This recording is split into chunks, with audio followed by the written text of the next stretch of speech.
الحمد لله رب العالمين، والصلاة والسلام على سيد المرسلين وخاتم النبيين محمد وآله وصحبه أجمعين.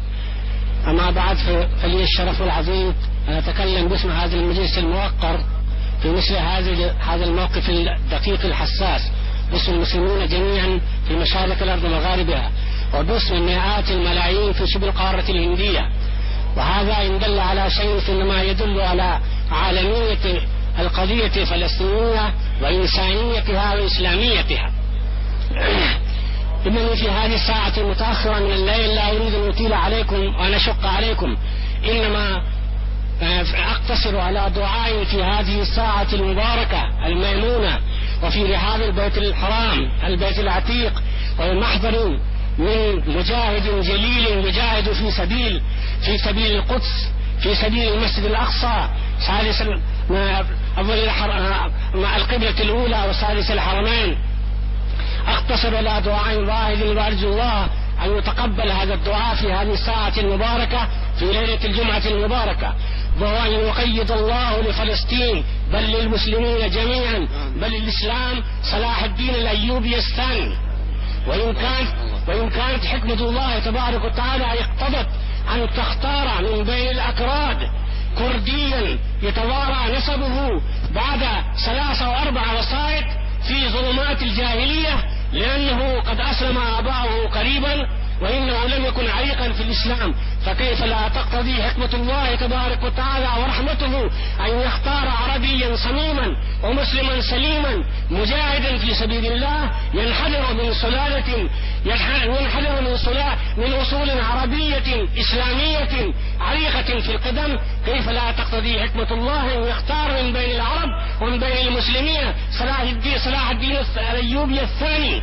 وإنني أخاطب الأمة العربية بلسان خير الدين الزركلي الشاعر العربي أن الحل الوحيد لقضية فلسطين أن يبرز صلاح الدين على مسرح القضية الفلسطينية وعلى مسرح الجهاد الإسلامي، فيقول: هاتي صلاح الدين ثانية فينا، هاتي صلاح الدين ثانية فينا، وجددي حطين وشبه حطينا.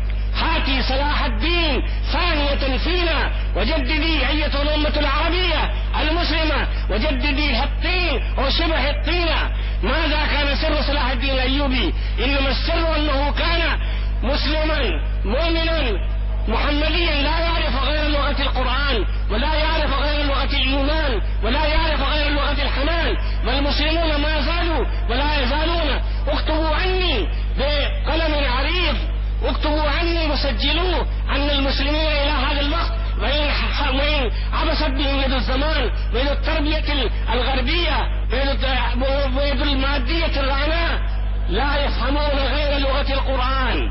صدقوني أيها الإخوان، إن المسلمين في مشارق الأرض ومغاربها مهما تعددت لغاتهم ومهما فاق ذكاؤهم وما فاقت علميتهم وعبقريتهم إلى الآن لا يفهمون إلا لغة محمد بن عبد الله صلى الله عليه وسلم الذي آمنوا به كالنبي الخالد وكرافع الجهاد الأول المقدس. إنهم لا يفهمون غير لغة القرآن مهما أقحمت عليهم اللغات، مهما فرطت عليهم الثقافات، مهما تروعت عليهم لهم الحضارات. إنهم لا يفهمون ولن يفهموا إلى أن تقوم القيامة وإلى أن يرث الله هذه الأرض ومن عليها. لا يفهمون، والله لا يفهمون إلا لغة القرآن. خاطبوا المسلمين بلغة القرآن أيها الإخوان، لا بلغة السياسة. خاطبوا المسلمين بالمصطلحات القرآنية. خاطبوا المسلمين وأسيروا فيهم الحنان والإيمان بكلمة الجهاد، بكلمة الشهادة في سبيل الله، بكلمة الحنين إلى الشهادة. إنهم لا يزالون يحسنون فهم هذا القرآن. إنما كان سر سيطرة صلاح الدين والقلوب والنفوس والأرواح، إنما كان السر مكامنا في أنه فهم هذا السر، فهم هذه النقطة، فهم هذه الحقيقة أن المسلمين لا يندفعون إلا بدافع الجهاد. فاتحد العالم الإسلامي كله من أقصاه إلى أقصاه. ويستغرب المؤرخون الأوروبيون كيف اتحد الإسلامي، كيف استطاع صلاح الدين أن يوحد العالم الإسلامي الممزق المتشتت المنقسم على نفسه، كيف استطاع أن يجمع هذا العالم المترامي الذي تعددت عناصره وتعددت ثقافاته وتعددت مذاهبه الفقهية. كيف استطاع أن يوحد هذا العالم الإسلامي في هذه الفترة الحالكة العصيبة تحت راية محمد عليه الصلاة والسلام، لأنه رفع راية محمد، لم يرفع راية القومية العربية. اسمحوا لي أن أقول بكل صراحة، وأنا هندي الأصل، أنا هندي الثقافة، أنا رجل ولدت ونشأت في الهند، ولكن أؤمن بمحمد عليه الصلاة والسلام، وأؤمن بالقرآن، وهنالك قلوبا تعد بالملايين تحفو إليكم وتصبو إليكم وتهون عليها نفوسكم. وسجلوا عني أن مذبحة كبيرة وقعت في الهند لأي شيء؟ لأجل التجمع الإسلامي الكبير الذي حصل للارتفاع عن قضية فلسطين، ذلك في أحمد آباد. وبحثنا هذه القضية على هذه الطاولة في هنا في المجلس التأسيسي، وحضر فيه الأستاذ أبو العالي المودودي، وحضرت أنا كعضو في المجلس التأسيسي. إنما وقعت هذه المسألة، وقع هذا الاضطراب لأن المسلمين في أحمد آباد تجمعوا على بعد الدار وحلولة البحار وعلى معرفة لغة العرب، تجمعوا هذا التجمع الكبير الخالد التاريخي ليدافعوا عن قضية فلسطين. فإن وراءكم أيها الإخوان قلوبا مخلصة لا يعرف مدى إخلاصها إلا الله تبارك وتعالى، قلوبا مؤمنة، قلوبا مخلصة، قلوبا صادقة، لا تعرف لغة السياسة ولا تعرف اللباقة، إنما تعرف الإيمان، إنما تعرف الحنان، إنما تعرف لغة القرآن. أنتم تملكون أكبر ثروة لا يملكها أمريكا، والله لا تملكها أمريكا، والله لا تملكها روسيا. تلك ثروة الإيمان، تلك ثروة الإيمان الدافقة، تلك ثروة الإيمان التي استطاعت أن تدحر العالم كله وأن تكون حضارة وتكون دولة من أكبر الدول الإمبراطورية. وتستطيع الحمد لله في هذا الوقت أقول هذا في رحاب البيت العتيق إن هذه الثروة موجودة، ولكنها تحتاج إلى إثارة، تحتاج إلى تحريك صادق مؤمن، وفيكم العمل.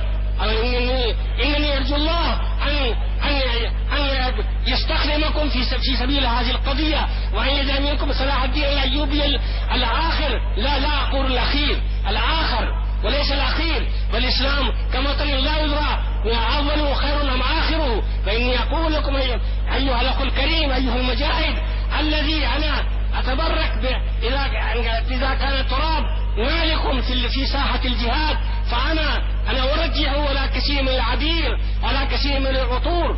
إنني أقول لكم اذكروا قول الله تعالى: ولا تهنوا في ابتغاء القوم إن تكونوا تعلمون فإنهم يعلمون كما تعلمون وترجون من الله ما لا يرجون. هذه ميزتكم. إن اليهود لا يرجون. أنا عارف اليهود فقدوا كل شيء وقطعوا كل خيط كان يربطهم بالله تبارك وتعالى، وبصوابه الصومالية أصبحوا شعبا ماديا بحتا لا يؤمن إلا بسيطرته العالم. ليس أمامه غاية وليس أمامه غاية نبيلة ولا غير نبيلة، إنما هو شعب عنصري يؤمن بالعنصرية، والله تبارك وتعالى لا ينصر العنصرية.